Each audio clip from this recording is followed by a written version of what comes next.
Shalom dan selamat pagi.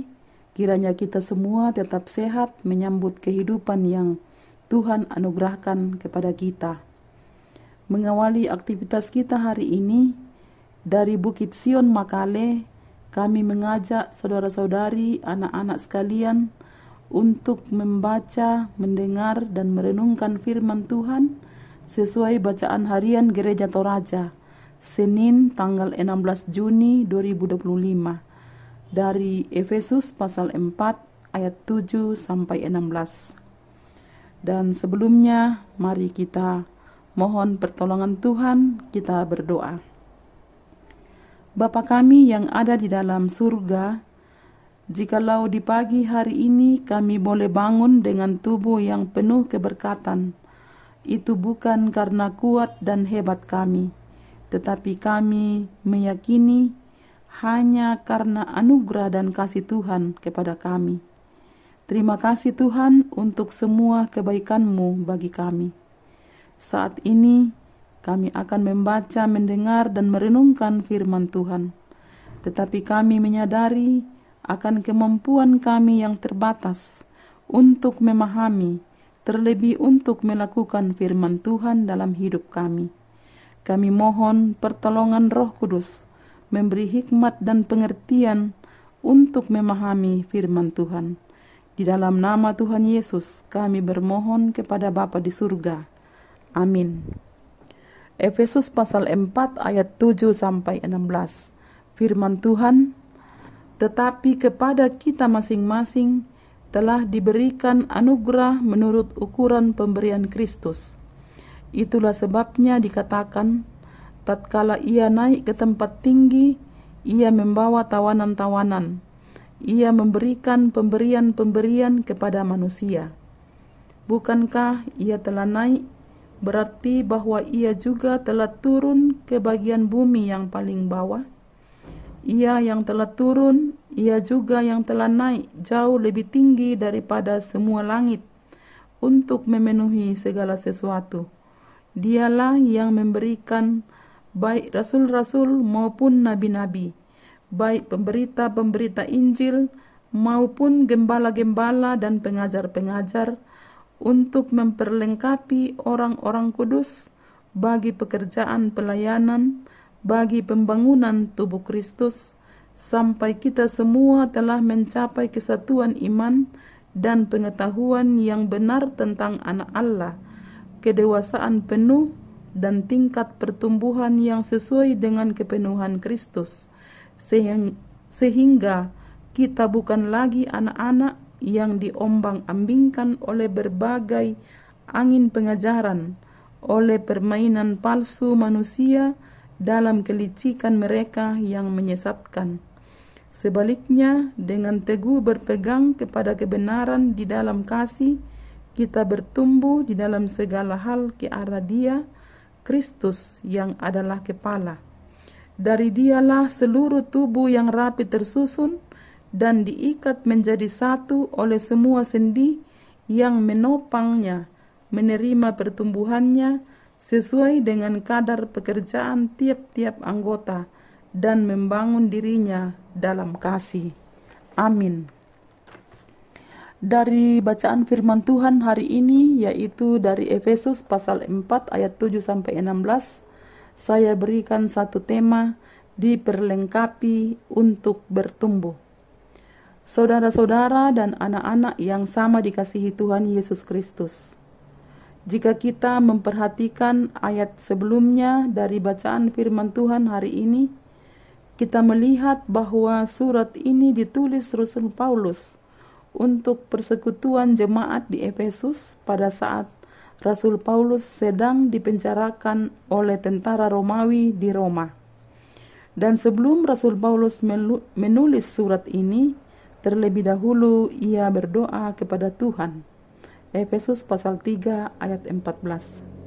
Lalu apa yang melatar belakangi sehingga Rasul Paulus sangat serius menggumuli situasi yang terjadi dalam persekutuan jemaat Efesus? Walaupun pada saat itu Rasul Paulus menghadapi atau berada dalam kondisi yang tidak aman-aman saja. Alasannya karena di jemaat Efesus ada berbagai perbedaan yang dimiliki pada saat itu. Juga Efesus adalah sebuah kota besar yang menjadi pusat pendidikan, ekonomi, budaya. Bahkan di Efesus mereka menyembah berhala-berhala dan lain sebagainya. Dan hal ini mengancam pertumbuhan rohani atau pertumbuhan iman jemaat terganggu dan tidak bertumbuh dengan baik. Saudara-saudara dan anak-anak yang dikasihi Tuhan, firman Tuhan hari ini mengingatkan bukan hanya jemaat di Efesus, tetapi juga kepada kita sebagai jemaat yang ada pada saat ini. Penting untuk menyadari bahwa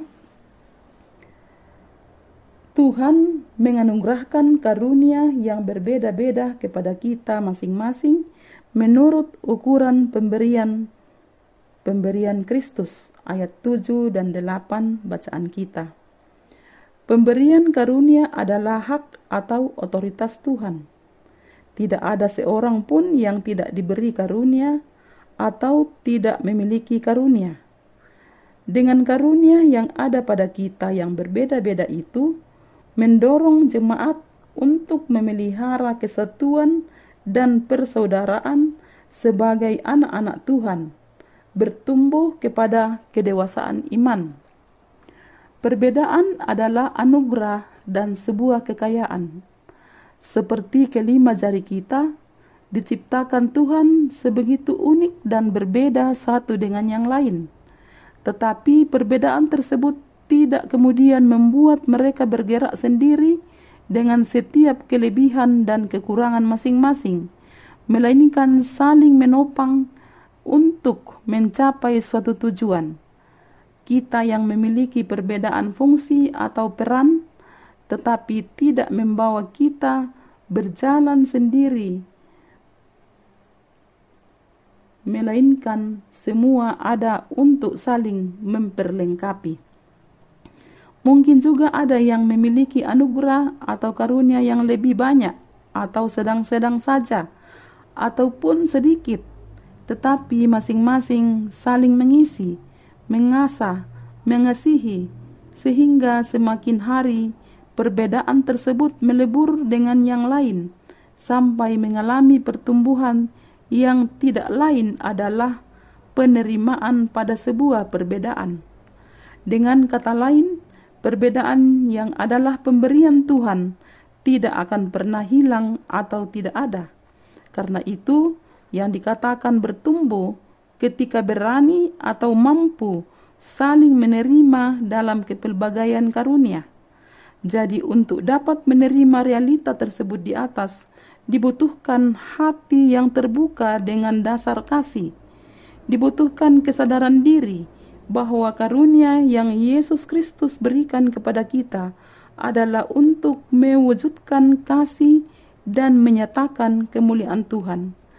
Tidak ada alasan bagi kita untuk memegahkan diri atau sombong atau berkecil hati atas karunia yang ada pada diri kita. Tetapi hendaknya lah kita bermegah di dalam Kristus atas kasih dan anugerahnya bagi kita. Roh Kudus menolong kita untuk saling melengkapi dan bertumbuh di dalam Kristus. Mari menjalani hidup dengan terus fokus kepada Kristus, bukan fokus kepada diri sendiri. Amin. Mari kita berdoa. Ya Tuhan yang bertahta dalam kerajaan surga, kami sungguh bersyukur atas waktu dan kesempatan yang Tuhan berikan bagi kami untuk membaca, mendengar, dan merenungkan firman Tuhan. Berkati firman-Mu Tuhan, berkati kami, tuntun kami dengan Roh Kudus, agar tetap tekun setia melakukan firman Tuhan dalam sepanjang kehidupan kami. Kami semakin diubahkan, semakin bertumbuh dalam pengenalan akan karakter Kristus, menjadi saksi Kristus dimanapun kami berada. Kami berdoa untuk saudara-saudara yang sakit, kiranya Tuhan pulihkan, yang berduka Tuhan hiburkan, yang bergumul karena berbagai persoalan Tuhan kuatkan mereka, Tuhan dalam menjalani masa-masa pergumulan, dan pada saat yang Tuhan izinkan boleh dilewati melalui pertolongan-Mu saja. Ajar kami untuk mengandalkan Tuhan, berserah dan berseru kepada Tuhan, sehingga dari dalam hidup kami nama Tuhan dimuliakan. Berdoa buat pemberita Injil-Mu dimanapun berada. Tuntun mereka dalam pelayanan Tuhan, biarlah tetap sehat, semangat, dan semakin banyak orang yang mengenal Kristus. Berdoa buat para lansia, janda, duda, anak yatim, anak piatu, yatim piatu, saudara-saudara kami yang hidup sendiri. Tuhan berkati mereka semua dan pakai kami untuk menjadi berkat bagi mereka, sehingga kami sama-sama menerima, merasakan cinta kasih dan kuasa Tuhan dalam hidup kami. Pemerintah kami Tuhan berkati dalam menjalankan tugas.